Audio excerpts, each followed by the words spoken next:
வணக்கம் ஜெயஹிந்த். இன்னைக்கு நம்ம சேனல்ல அமெரிக்காவுடைய ஒரு முக்கியமான அப்டேட் பார்க்க போறோம். அமெரிக்காவுடைய புதிய இந்திய தூதரா ட்ரம்ப்போடைய மிக நெருங்கிய நண்பரா இருக்கக்கூடிய இல்ல ட்ரம்ப்போடைய ஒரு டீமோட மிக முக்கியமான மெம்பரா இருக்கக்கூடிய செர்ஜியோ கோரை அப்பாயிண்ட் பண்ணியிருக்காரு ட்ரம்ப். இந்த அனௌன்ஸ்மெண்ட் ட்ரம்ப்போட ட்ரூத் சோஷியல்ல வருது. என்னுடைய ஆத்மார்த்தமான நண்பர், என் கூட இத்தனை வருட காலம் பயணம் பண்ணவர், இவரை நான் இந்தியாவுக்கு தூதராக அனுப்பிக்கிறேன் அப்படின்னு சொல்லிட்டு. இந்திய தூதர் மட்டும் கிடையாது, இந்திய தூதர் மற்றும் special representative for South Asia, South East and Central Asia அப்படின்னு சொல்லிட்டு, சவுத் அண்ட் சென்ட்ரல் ஏஷியா அப்படின்ட்டு.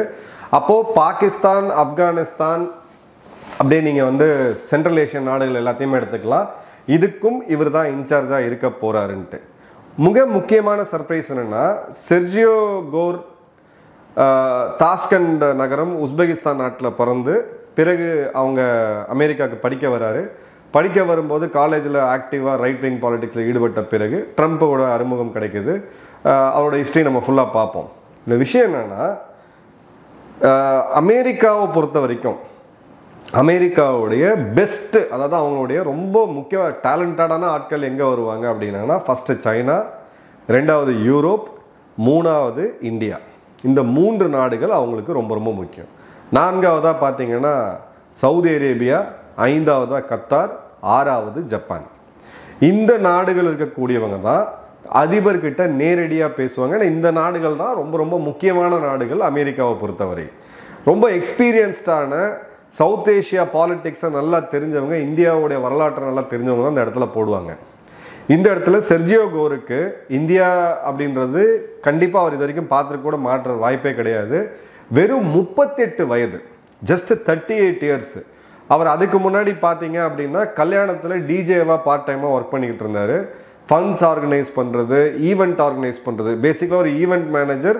38 வயது ஒரு இளம் வாலிபரை இவ்வளோ ஒரு முக்கியமான பதவிக்கு ட்ரம்ப் போட்டிருக்காரு அப்படின்னா அது மெரிட்னால கிடையாது, இந்தியாவை அடுத்த பின் எடுத்து தினம் தினம் குத்துறதுக்கு தான். இது இந்தியா வழிக்கு வரல அப்படின்றது அடுத்தடுத்த கட்டத்தை அவங்க போவாங்கன்னு பார்த்தோம். அந்த மாதிரியான ஒரு அப்பாயின்மெண்ட் தான் செர்ஜியோ கோரோட அப்பாயின்மெண்ட். இதில் நிறைய காமெடிகளும் இருக்குது ட்ரம்ப்போடது. அது என்ன அப்படின்றத பார்ப்போம். ஃபஸ்ட்டு பார்த்தீங்க அப்படின்னா, செர்ஜியோ கோர் யார்? தாஷ்கண்ட் இதில் நகரத்தில் உஸ்பெகிஸ்தான் அன்னைக்கு சோவியத் ஒன்றா இருக்கும்போது 1987 வருடம் பிறந்து, அதன் பிறகு 1999 12 வயது இருக்கும்போது அமெரிக்காவுக்கு வராரு. இவருடைய தந்தை யூரி கோர்ஷியாவை பார்த்தீங்கன்னா ஒரு ஏவியேஷன் இன்ஜினியர். ரஷ்யாவுடைய மிக ஃபேமஸான விமானம் நம்மளும் யூஸ் பண்ணிகிட்டு இருக்கோம் விமானப்படையில், IL-76 அப்படின்ற அந்த விமானத்தில் டிசைன்மெண்ட்டில் இருந்த ஒரு மிக முக்கியமான ஆள். இவருடைய மதர் அப்படின்னு பார்த்தீங்கன்னா தாயார் இஸ்ரேலிய ஆரிஜினை சேர்ந்தவங்க. இவர் ஜார்ஜ் வாஷிங்டன் யூனிவர்சிட்டியில் படிக்கும்போது கன்சர்வேட்டிவ் ஸ்டூடெண்ட் பாலிட்டிக்ஸில் ரொம்ப ஆக்டிவாக இருந்தார். அப்போ அங்கே இருந்த ஃபார் ரைட் ஒரு ரிப்பப்ளிக் கேண்டிடேட்டு ஸ்டீவ் கிங் மற்றும் மைக்கேல் பெக்மேனுக்கு ரொம்ப ஆக்டிவாக ஒர்க் பண்ணிகிட்டு இருந்தார். காலேஜ் லெவல்லே பாலிட்டிக்ஸில் இன்வால்வ் ஆன ஒரு யூத் பொலிட்டிஷியன். அதன் பிறகு அவங்களுடைய செனட்டர் ராண்ட் பால் அவர்களுக்கு டெபுட்டி சீஃப் ஆஃப் ஸ்டாஃப் ஆகிறார். ஸோ அவருடைய ரைட் ஹேண்ட் மேனாக ஒரு செனட்டருக்கு மாறாரு. இது எல்லாமே யங் ஏஜில் நடக்குது. பிறகு ட்ரம்ப்போடைய இன்னர் சர்க்கிளுக்கு 2020 வராரு.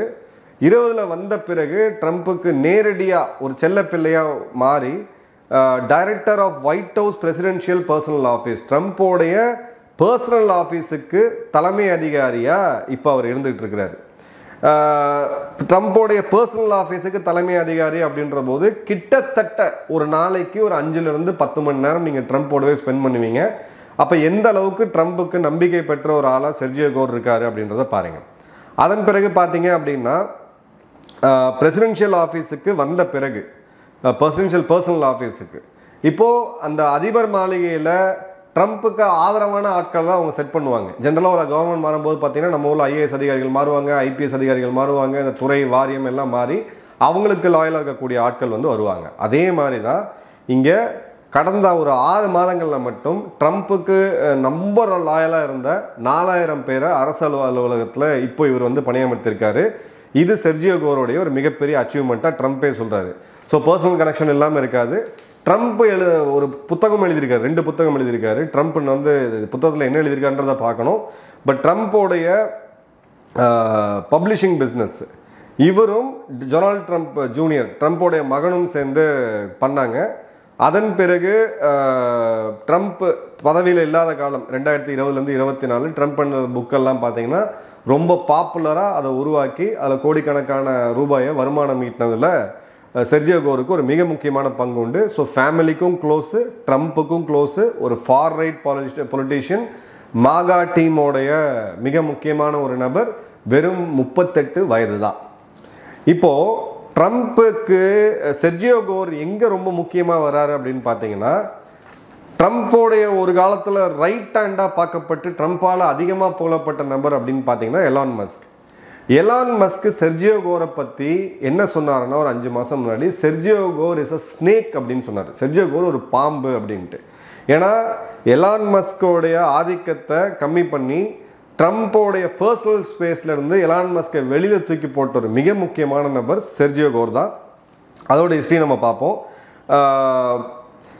ஒரு பப்ளிக் டிபேட்டில் சோஷியல் மீடியாவில் எலான் மஸ்க் வந்து எ ஸ்னேக், செர்ஜியோ கோர் வந்து ஒரு ஸ்னேக்குன்னு சொன்னாருன்னா அப்போ எந்த அளவுக்கு அவங்களுக்குள்ள பிரச்சனைகள் இருந்திருக்கும் அப்படின்றத பார்க்கலாம். நாசா நாமினேஷன், நாசாவோட தலைவராக யார் வருவாங்க அப்படின்னு சொல்லிட்டு இவர் ட்ரம்ப்போடைய, அதாவது நாசாவை விட இன்றைக்கி பெட்டராக ஒரு நிறுவனம் இருக்குன்னா எலான் மஸ்கோட தான். அதில் நம்ம வந்து ஸ்டார்லிங்க் நம்ம வந்து இதுவே பண்ண முடியாது, ஸ்பேஸையும் சரி. அந்த இடத்துக்கு ஜாரட் ஐசக்மேன் சொல்லக்கூடிய ட்ரம்ப்போட மஸ்கோடைய ஆதரவாளரை வரவிடாமல் பார்த்துக்கிட்டது இந்த செர்ஜியோ கோர் தான். அதே மாதிரி பார்த்தீங்கன்னா பிரசிடென்ஷியல் பர்சனல் ஆஃபீஸை ட்ரம்ப் கண்ட்ரோல் பண்ணுறதுக்கு நேரடியாக பயன்படுத்தினது இவரை. பல அப்பாயின்மெண்ட்ஸ் ட்ரம்ப்போட அனுமதி இல்லாமல் இவர் தன் பாட்டுக்கு போட்டாருன்றது எலான் மஸ்கோட குற்றச்சாட்டு. அது மாதிரி எலான் மஸ்க் வந்து DOGE director of department of government எஃபிஷியன்சின்னு சொல்லி காஸ்ட் கட்டிங் இந்த பதவிகள்லாம் தேவையே இல்லைன்னு கம்மி பண்ணும்போது அந்த இடத்துலையும் எதுக்கு நின்றது. கடைசியாக இன்றைக்கி எலான் மஸ்க்கும் ட்ரம்ப்புக்கும் முட்டிக்கிட்டு நிற்கிறதுக்கு மிக முக்கியமான ஒரு காரணமாக செர்ஜியோ கோர் வந்து இருக்காப்புல. இப்போது அடுத்தடுத்த ஆக்ஷன்ஸை பாருங்கள். இந்த லாஸ்ட் 2 மாதம் ஃபஸ்ட்டு பார்த்தீங்கன்னா 25% வரி ஆகஸ்ட் 7, அதன் பிறகு இன்னொரு 25% வரி ஆகஸ்ட் 27, அதுக்கப்புறம் இப்போ அவங்க பயன்படுத்தக்கூடிய வார்த்தை டாரிஃப் கிடையாது. லாஸ்ட் ஒரு 4 நாள் அமெரிக்க ஊடகங்களில் பார்த்தீங்கன்னா சாங்ஷன் இந்தியா மேலே சாங்ஷன் விதிச்சிருக்கோம்னு சொல்லிட்டு. அதன் பிறகு இந்தியாவுடைய அக்ரிகல்ச்சர் செக்டரை டார்கெட் பண்ணது. அதன் பிறகு பார்த்தீங்கன்னா இவங்களுடைய ட்ரெஷரி செக்ரட்டரி பெனட் பார்த்தீங்கன்னா தொடர்ந்து இந்தியாவுடைய இது அதிகமாக பேசினது, இந்தியா இந்த மாதிரி பண்ணுது, ரஷ்யா கிட்டேருந்து ஆயில் வாங்கி இவங்க வந்து போர்க்குற்றங்களுக்கு துணை போகிறாங்க, இந்த மாதிரியான நரேட்டிவ். அசீம் முனீர் போன்ற ஒன்றுமே இல்லாத ஆட்களை வெள்ளை மாளிகைக்கு 2 முறை கூப்பிட்டது, பாகிஸ்தானை பாராட்டினது, பாகிஸ்தானை நாங்கள் இன்வெஸ்ட் பண்ண போகிறோம்னு சொன்னது, பாகிஸ்தானோட நாங்கள் ட்ரேட் டீல். ஸோ அடுத்தடுத்த எஸ்கலேஷனுக்கு போகிறாங்க. இப்போது இவங்க என்ன பண்ணுறாங்க அப்படின்னு பார்த்தீங்கன்னா, ட்ரம்ப்புக்கு இப்போ இருக்கக்கூடிய செர்ஜியோ கோரை ஒரு அவங்களுடைய பயோடேட்டா CV வாங்கி நம்ம பார்த்தோம், இந்த பதவிக்கு தகுதியானவரா, மெரிட் இருக்கான்னு கேட்டிங்கன்னா கண்டிப்பாக கிடையாது. ட்ரம்ப்போடைய இன் அண்ட் அவுட் தெரியும். ட்ரம்ப் மாதிரியே பேசக்கூடிய ஒரு ஆள், அதிரடின்னு வச்சுக்கலாம், இல்லை வாய்ஸ் அவடால்னு வச்சுக்கலாம். செர்ஜியோ வந்து ட்ரம்ப்போடைய ஒரு மினி உருவம்னு வச்சுக்கோங்க. இப்போ இந்திய தூதராக வரும்போது டொனால்ட் ட்ரம்ப் இதை வந்து ட்ரூத் சோஷியலில் அறிவிக்கிறாரு. பிறகு ஸ்னாப்ஷாட் எடுத்து இவங்க எக்ஸ் தளத்தில் போடுவாங்க. ட்ரம்ப் என் மேலே மிகுந்த நம்பிக்கை வச்சுருக்காரு, என்ன நம்பிக்கைக்கு எனக்கு கொடுத்த ஒரு பரிசாக நான் இதை பார்க்குறேன், ட்ரம்ப்புக்கு நான் லாயலாக இருப்பேன், make America great again, America ஒரு பெரிய வல்லரசாக வரப்போகுது, இந்தியாவுக்கு நான் தூதராக வந்திருக்கேன்ட்டு ஒரு அடிப்படை காமன் சென்ஸ் இருக்கக்கூடிய எந்த டிப்ளமேட்டுமே I look forward to work in India, I'm excited to work in India, India வரதில் நம்ம பெருமைப்படுறேன்ட்டு. அங்கே இந்தியாவை பற்றி எதுவுமே இல்லை. அடுத்தது பார்த்தீங்கன்னா JD Vance, மார்க்கோ ரூபியோ, இந்த ட்ரம்ப்போடைய தளபதிகள் எல்லாமே அடுத்தடுத்த ட்வீட் இவரை வந்து ரொம்ப கங்க்ராச்சுலேட் பண்ணி ஒரு மிகப்பெரிய அப்பாயின்மெண்ட்டு, காஷ் பட்டேல் அளவுக்கு கூட பார்த்தீங்கன்னா, காஷ் பட்டேல் கூட இந்த அளவுக்கு இல்லை, அந்த அளவுக்கான ஒரு பப்ளிசிட்டியை கொடுக்குறாங்க. ஸோ வரக்கூடிய காலத்தில் அடுத்த ஒரு 3 வருடங்களுக்கு செர்ஜியோ கோர் தான் இருக்க போகிறாப்புல. ஒரு முன்னாள் DJ, 38 வயது. இப்போது இவங்க என்னென்ன பண்ணுவாங்கன்றதை நம்ம பார்க்கலாம். இந்திய தூதர் மற்றும் advisor, special envoy for South Asia and South and Central Asia அப்படின்னா இல்லை பாகிஸ்தான். ஸோ எல்லா இடத்துலையும் செர்ஜியோ இந்தியாவை உறுத்துறதுக்கு குத்துறதுக்கு இந்தியாவும் பாகிஸ்தானையும் சேர்த்து வச்சு பேசுவார். ஃபஸ்ட்டு இந்தியாவுக்கு பயணம் பண்ணுவாப்பில், பாகிஸ்தானுக்கு பயணம் பண்ணுவாப்பில். செகண்டு பாகிஸ்தான் தூதரக அதிகாரிகள், பாகிஸ்தானில் இருக்கக்கூடிய அந்த கிளவுன்ஸ் முட்டாள்கள் எல்லாம் கூப்பிட்டு அமெரிக்க தூதரகத்தில் உட்கார வச்சு அந்த தேட்ரிக்ஸை வந்து இனிமேல் நீங்கள் அடிக்கடி பார்க்கலாம். இந்தியர்களுக்கு கொடுக்கப்படக்கூடிய H1B விசா சில பேர் இங்கேருந்து அந்த மேனிப்புலேட் பண்ணி பொய்யான இதெல்லாம் சான்றுகள் கொடுத்து போகிறது, அதை மிகப்பெரிய லெவலில் ஹைலைட் பண்ணுறது. இந்தியாவுடைய கவர்மெண்ட்டை ட்ரம்ப் உட்காந்து எந்த மாதிரி கிரிட்டிசைஸ் பண்ணுவாரோ அதை விட மோசமாக கிரிட்டிசைஸ் பண்ண வேண்டியது, இந்தியாவுடைய பத்திரிகைகளில் கூப்பிட்டு தன்னை ஒரு ஃப்ரண்ட் லைன் இதுவாக கொண்டு போக வேண்டியது, இந்தியாவை எப்படிலாம் உறுத்த முடியுமோ, காஷ்மீர் பிரச்சனை, மனித உரிமை மீறல்கள், இந்தியாவில் இது சரியில்லை, இந்தியாவில் அது சரியில்லை, பேச்சுரிமை இல்லை, கருத்துரிமை இல்லை, இந்த அரசாங்கம் இப்படி செயல்படுது, இந்த மாதிரி இந்தியாவுடைய நர்வ், அச்சீல் நர்வ் நம்ம சொல்லுவோம், அச்சீல் ஹில் நம்ம சொல்லுவோம். அது என்னன்னா, உங்களுக்கு எங்கெங்கெல்லாம் உங்களுக்கு குத்துனா உங்களுக்கு கோவம் வருமோ அந்த அனைத்து வேலைகளையும் செர்ஜியோ கோர் இப்போ பண்ணுவார். எழுதி வச்சுக்கங்க, வரக்கூடிய நாளில் தலைப்புச் செய்திகளில் ட்ரம்ப் இருக்கிறாரோ இல்லையாரோ இந்தியாவை பொறுத்த வரைக்கும் இந்தியாவில் இருப்பாங்க. எதிர்கட்சி தலைவர்களை இப்போ சந்திக்கிறது, இல்லை காஷ்மீரி இப்போ செப்பரேட்டிஸ்ட்டை சந்திக்கிறது, சம்மந்தம் இல்லாமல் அறிக்கை விடுறது, பாகிஸ்தானுக்கு ஆதரவாக பேசுறது, இந்த மாதிரியான எல்லா முன்னெடுப்புகளையும் இருப்பாங்க. இப்போ இந்த தூதரகரை இங்கே பிளேஸ் பண்ணதுக்கு நேரடியாக நான் உன்னை அங்கே உட்காந்து உன்னை குத்தி பார்த்தேன், நீ எதுவுமே அசரலை, உன் நாட்டில் கொண்டு வந்து உட்காந்து உன்னை குத்தி பார்க்குறேன் அப்படின்றது தான். இப்போ இந்தியா இவரை வெளியேற்ற முடியுமா? கண்டிப்பாக முடியாது. நீங்கள் தூதரக அதிகாரியை வெளியேற்றணும் அப்படின்னா அதோடைய இம்பேக்ட் அப்படின்றது மிகப்பெரிய லெவலில் இருக்கும். ஸோ வரக்கூடிய காலங்களில் இந்த நபருக்கு இந்திய ஊடகங்கள் பெருமளவுக்கு இவர் தூக்கி வச்சு தலையில் வச்சு கொண்டாடாமல் கத்தணும்னு விட்டுட்டோம் அப்படின்னா ஒரு 6 மாதத்தில் இது அடங்கிடும்.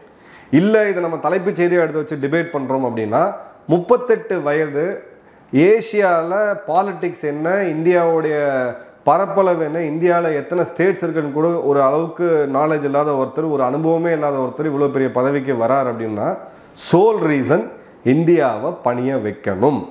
நீ வரக்கூடிய காலங்கள் இன்னும் ஆக்ஷன் பேக்டாக இருக்க போது. செர்ஜியோ கோருக்கு இந்திய தூதராக வந்ததுக்கு நம்மளுடைய வாழ்த்துக்களை நம்ம கண்டிப்பாக தெரிவிச்சுக்கலாம். ஆனால் அந்த பதவிக்கு மீறின செயல்களை செர்ஜியோ செஞ்சார் அப்படின்னா இந்திய மக்களுடைய எதிர்ப்பை கண்டிப்பாக அவர் சந்திப்பார் அப்படின்றதுல டிஃப்ரென்ஸ் ஆஃப் ஒப்பீனியன் இருக்க முடியாது. ட்ரம்ப்போடைய அடுத்த மூவ் அப்படின்றத நம்ம வெயிட் பண்ணி பார்ப்போம். பட் ட்ரம்ப் எடுக்கக்கூடிய எந்த முடிவுகளுமே அவங்க க்ளோஸ் சர்க்கிளில் இருக்கவங்களுக்கு கூட தெரியாது.